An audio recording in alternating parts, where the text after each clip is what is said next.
सोलापुरात मोहोळ तालुक्यात शिरापूर येथे अनेक शेतकऱ्यांच्या घरात पाणी शिरले। शेतकऱ्यांची पिकं अक्षरशः वाहून गेलेली आहेत। हे दृश्य आपण पाहतोय।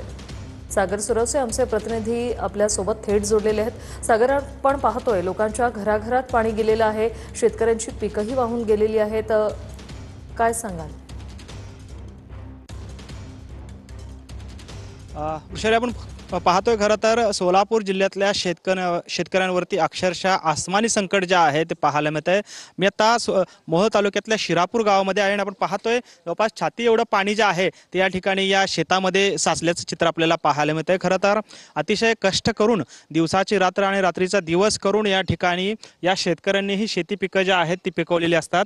मात्र आपण पाहतोय ही खरं तर भयंकर परिस्थिती या शेतकऱ्यांच्या शेतामध्ये ओढवलेली आपल्याला पाहायला मिळतोय। खरं तर सीना नदीला आलेला पूर असेल, त्याचबरोबरीने गेल्या 2-4 दिवसांपासून सुरू असलेली अतिवृष्टी असेल, यामुळे या सीना नदीला तर पूर आलेलाच आहे। मात्र सीना नदीच्या बाहेर देखील या ठिकाणी मोठ्या प्रमाणात शेतामध्ये पाणी जे आहे ते साचलेलं आहे। अतिवृष्टीमुळे सर्व ही परिस्थिती आहे, ही भयान परिस्थिती ओढवलेली आपल्याला पाहायला मिळते। खरं तर वाड्या वस्त्यांवरती अक्षरशः सर्व घरच्या घर जे आहे, सगळा संसार जो आहे तो आता पाण्यावर तरंगताना आपल्याला अक्षरशः पाहायला मिळतोय।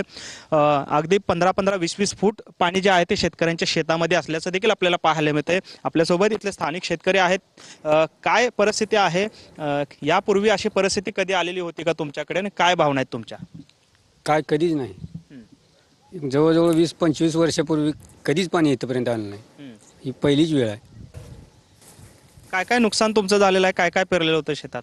मका आहे, सोयाबीन होतं, ऊस गेला, सगळं पाईपलाईन गेली, मोटरा बुजल्या, पेट्या राहिल्या त्या गेलं वाहून सगळं पाक। हो, ही अशी परिस्थिती आहे। हो का, पाईपलाईनची खरं तर तुम्ही खूप कष्टाने हे सगळं पिकवलेलं असतंय आणि आता नगदी पिकं विशेषतः याच्यामध्ये आहेत ज्याच्यावर तुमचं वर्षभराचं चालतं। हां, पूर्ण गेली, आता काढाच्या मापा झालेली गेली पाक। काय करायचं?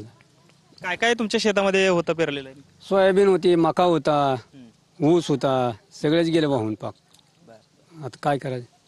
जनावर होती, जनावर वाहून जायचे, ते आम्ही सोडून नेली, घरी बांधलीत नेऊन।